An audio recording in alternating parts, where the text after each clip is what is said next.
করেছি। সামনে একটি সংগ্রাম আসতেছে, যেই সংগ্রাম হবে ইসলামের সংগ্রাম। এই সংগ্রামে আল কোরআনের রাজকারীভাবে সংসদে কথা বলে, ঠিক কিনা? কোরআনের বিধান সংসদে কায়েম হওয়ার জন্য আজকে যে আমরা উপস্থিত হয়েছি, এই উপস্থিতি প্রমাণ করে আগামী দিনের সংসদ, আগামী দিনের বাংলাদেশ ইসলামের বাংলাদেশ, আগামী দিনের বাংলাদেশ ইসলামের এক বাক্সের বাংলাদেশ। এই উপস্থিতি আমি আর আমার বক্তব্য দীর্ঘ করবো না।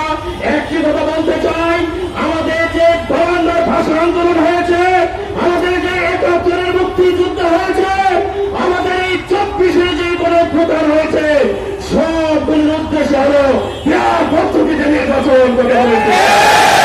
আমরা যদি পেয়ার পদ্ধতিতে নির্বাচন করি, দেশে শান্তি ফিরে আসবে, আর কোন হয়রানিমূলক মামলা হবে না, আর বেগুন পাড়াই হবে না। আমাদের দেশের মানুষ শান্তিতে বসবাস করবে, দেশের কোন মানুষ একটি মানুষও খুন হবে না, ছিনতাই করবে না, রাহাজারি হবে না, টেন্ডারবাজি, চাঁদাবাজি, দুর্নীতি কিছুই থাকবে না।